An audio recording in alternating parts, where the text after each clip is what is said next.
Member is left, sir. Here also. Oh, sorry. Oh, BJP 10 is there, na? Shri Ravi Kishan.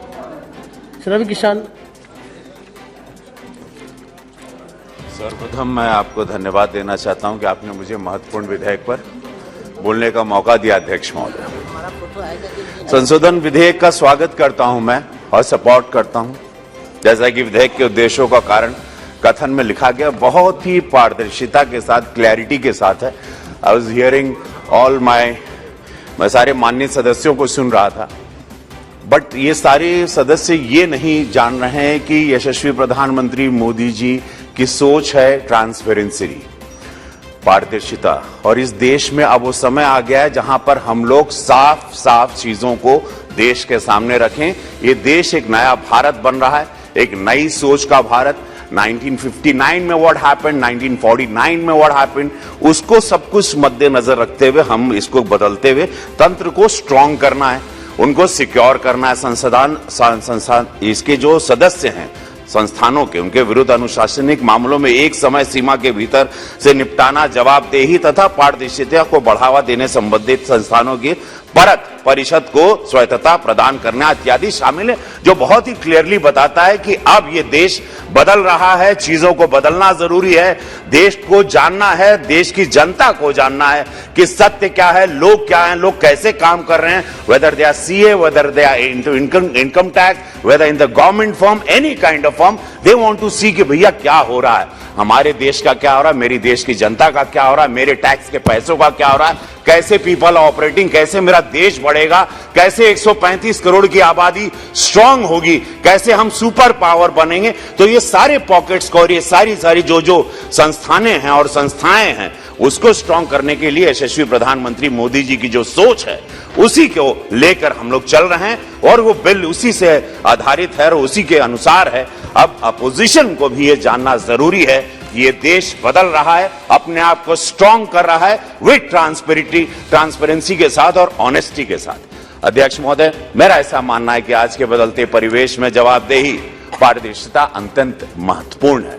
हर इंसान चाहता है कि भैया क्या हो रहा है जीवन में, भैया मेरे पैसों का क्या हो रहा है, भैया मेरा देश कहां जा रहा है, कैसे ये संस्थानें, भाई अब चल रहा था 1949 में कुछ बना था, अंग्रेजों से कुछ हम लोग प्रभावित थे, वो सारे बिल गए, वो क्या नियम थे, वो क्या कानून थे, वो लद चुके हैं।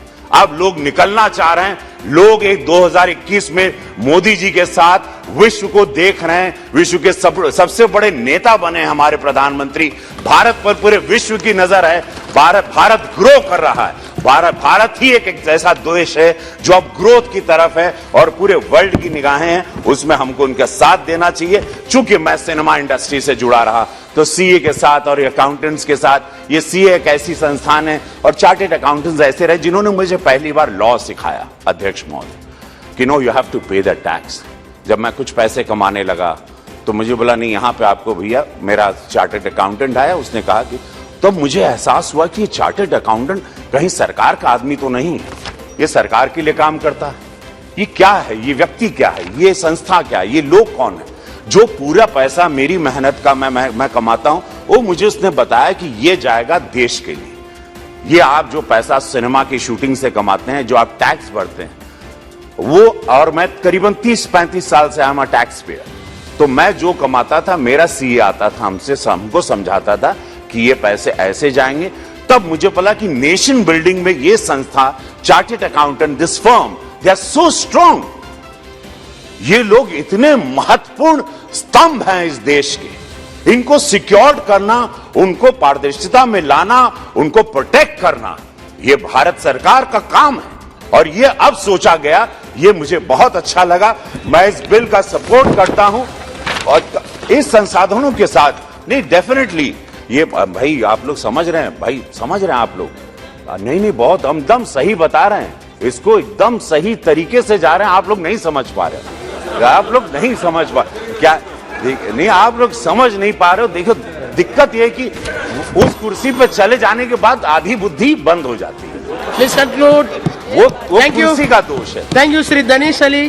तो अब ये देखिए कि ये देश कहां, और आप लोग भी गर्व करते हैं, आप लोग भी बड़ा महसूस करते हैं कि अब भारत कैसा हो गया। आप लोग विदेश भी जाएं, अभी हमको 1 तारीख को चार्टेड अकाउंटेंट अध्यक्ष महोदय क्षमा चाहते हैं, बस मैं I am finishing now, but मैं आई जस्ट वांट टू से कि संसाधनों के संस्थानों को प्रोफेशनल विरुद्ध इनके साथ जो भी निर्णय में मदद मिलेगी देश की आर्थिक प्रगति के लिए कानून में परिवर्तन आवश्यक होता है। लेखापाल अधिनियम 1980 के लिए सरकार द्वारा महत्वपूर्ण है। आज के परिवेश में जवाबदेही पारदर्शिता को हर विभाग में केंद्र में लाया जाए, ये देश की सख्त जरूरत है। यही यशस्वी प्रधानमंत्री मोदी जी चाहते हैं। बस आई फिनिश नाउ, फिनिश प्रस्तावित संसाधनों के इन संस्थानों को पारदर्शिता जवाबदेही सुनिश्चित होगी।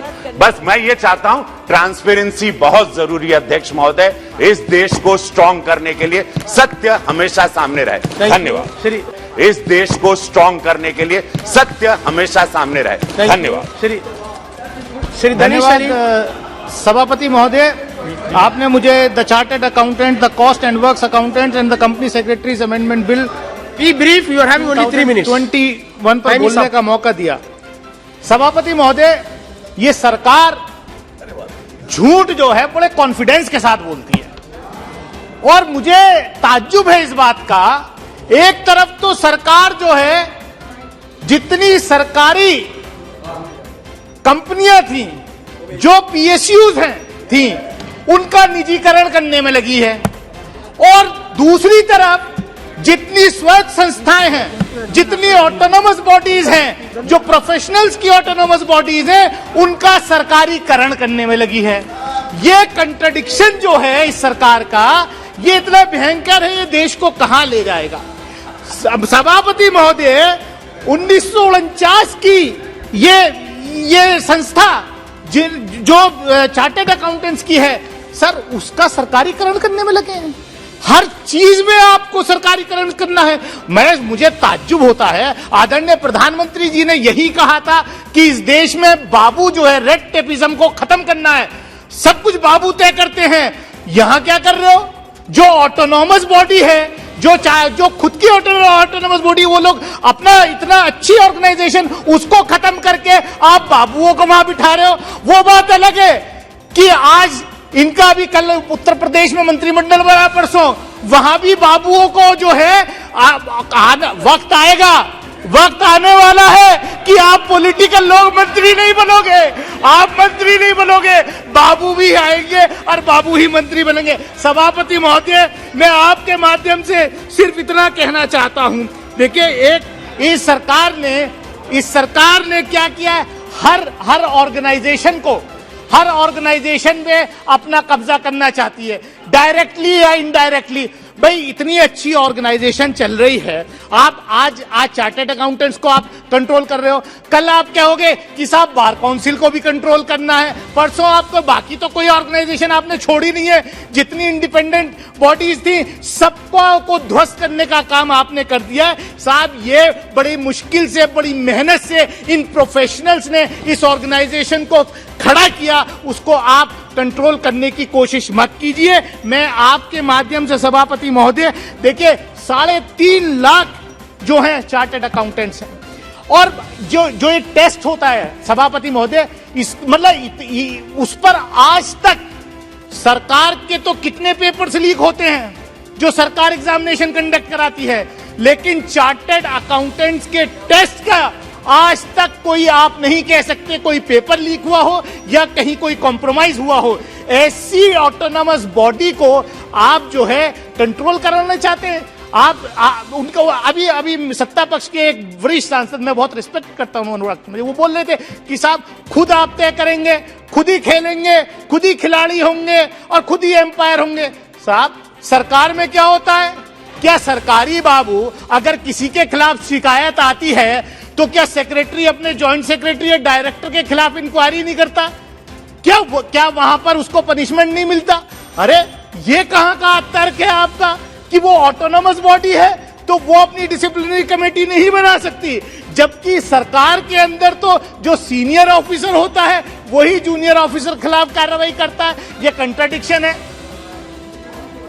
One more honorable members, one more member left out. Adhir Ranjan has to speak. Thereafter, the house may be adjourned. If the sense, I want to know the sense of the house. Let it be extended for 10 minutes. Sir, I am just concluding. ये conflict of interest की बात करते हैं। Please conclude. Conflict of interest की बात करते हैं sir, ये कहाँ मतलब क्या सरकार में ये Please conclude conflict now. Of interest नहीं है? सर मैं आपके माध्यम से इतना ही कहना चाहता हूं, मेडिकल कमीशन आया था, बिल आया था, हमने भी सपोर्ट किया था कि शायद कुछ अच्छा होगा, लेकिन हम देख रहे हैं अब कि सब कुछ सरकार के कंट्रोल में आ गया। मैं आपके माध्यम से इतना ही कहना चाहता हूं कि सरकार ऐसी ऑटोनोमस बॉडीज में इंट्रूजन ना करे, उनकी स्वायत्ता के साथ कॉम्प्रोमाइज ना करे। जो स्वायत्त बॉडी है, जो ऑटोनोमस बॉडी है, उनको ऑटोनॉमी उनकी ग्रांट होनी चाहिए। मैं इस बिल का विरोध करता हूं इन्हीं शब्दों के साथ। बहुत बहुत धन्यवाद। श्री अधीर रंजन चौधरी। तो दोस्तों कैसी लगी आपको ये जानकारी, हमें कमेंट करके ज़रूर बताएं। वीडियो को लाइक और अपने दोस्तों के साथ शेयर करें, और अगर आपको हमारे चैनल की वीडियोस अच्छी लगती हैं तो हमारे चैनल को सब्सक्राइब करके बेल आइकन को दबा लें, ताकि आप हमारी किसी भी वीडियो को मिस ना करें।